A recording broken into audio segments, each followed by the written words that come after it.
தமிழர்களின் பாரம்பரியத்தை பறைசாற்றும் சிந்து சமவெளி பண்பாட்டின் எழுத்து முறையை கண்டறிந்தால் 8,50,00,000 ரூபாய் பரிசு வழங்கப்படும் என்று முதலமைச்சர் மு.க.ஸ்டாலின் அறிவித்துள்ளார். சிந்துவெளி பண்பாட்டு கண்டுபிடிப்பு நூற்றாண்டு நிறைவையொட்டி எழும்பூர் அரசு அருங்காட்சியக கலையரங்கில் 3 நாட்கள் நடைபெறும் பன்னாட்டு கருத்தரங்கை முதலமைச்சர் மு.க.ஸ்டாலின் தொடங்கி வைத்தார்.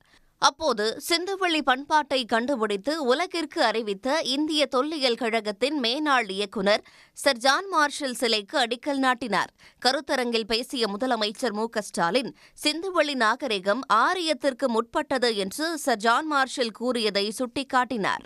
சிந்துவெளியில் பயன்படுத்தப்பட்ட குறியீடுகளும் தமிழர்கள் பயன்படுத்திய குறியீடுகளும் 90% ஒரே மாதிரியாக இருப்பதாக தெரிவித்த முதலமைச்சர், ஆனால் எழுத்து முறையை தெளிவாக புரிந்து கொள்ள முடியவில்லை என்று தெரிவித்தார்.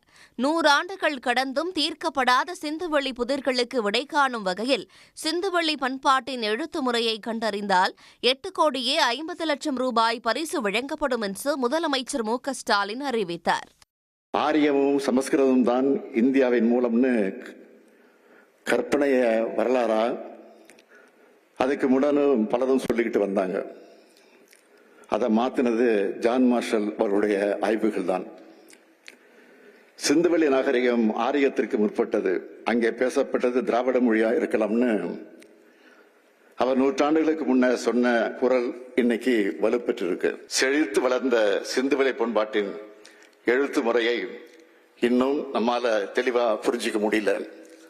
100 ஆண்டுகளை கடந்தும் தீர்க்கப்படாத இந்த சிந்துவெளி புதிர் பற்றி உலகெங்கும் உள்ள தொல்லியல் ஆய்வாளர்கள், பொறியியல் தமிழறிஞர்கள் மற்றும் கணினி வல்லுநர்கள் உட்பட பலரும் இன்றளவும் பெருமுயற்சி செஞ்சுக்கிட்டு இருக்காங்க. அந்த முயற்சிகளை ஊக்கப்படுத்துகிற வகையில சிந்துவெளி புதிருக்கான உரிய விடையை கண்டுபிடிச்சு சிந்துவெளி எழுத்து முறையை தெளிவா புரிஞ்சிக்க உதவும் வழிவகையை தொல்லியல் அறிஞர்கள் இருக்கும்படி வெளிக்கொணரும் நபர்கள் அல்லது அமைப்புக்கு 1 மில்லியன் அமெரிக்க டாலர் பரிசாக வழங்கப்படும் என்ற முத்தான முதல் அறிவிப்பு. தொடர்ந்து பேசிய முதலமைச்சர் மு.க.ஸ்டாலின் தொல்லியல் அறிஞர் ஐராவதம் மகாதேவன் பெயரில் ஆய்வு இருக்கை 2 கோடி ரூபாயில் அமைக்கப்படும் என்று அறிவித்தார். தமிழ் பண்பாட்டு தொன்மையை உலகறிய ஓயாமல் உழைக்கக்கூடிய தலைசிறந்த தொல்லியல் அறிஞர்கள் மட்டுமின்றி கல்வெட்டு ஆய்வாளர்கள், நாணயவியல் வல்லுநர்கள் ஆகியோரை ஊக்கப்படுத்தும் விதமாக ஆண்டுதோறும் 2 அறிஞர்களுக்கு விருது வழங்கப்படும் என்றும் முதலமைச்சர் தெரிவித்தார். இந்நிகழ்ச்சியில் சிந்துவெளி வரி வடிவங்களும் தமிழ்நாட்டு குறியீடுகளும் என்ற ஒரு வடிவவியல் ஆய்வு நூலை முதலமைச்சர் ஸ்டாலின் வெளியிட்டார். உடனுக்குடன் செய்திகளை தெரிந்து கொள்ள சன் நியூஸ் பெல் ஐகானை கிளிக் பண்ணுங்க.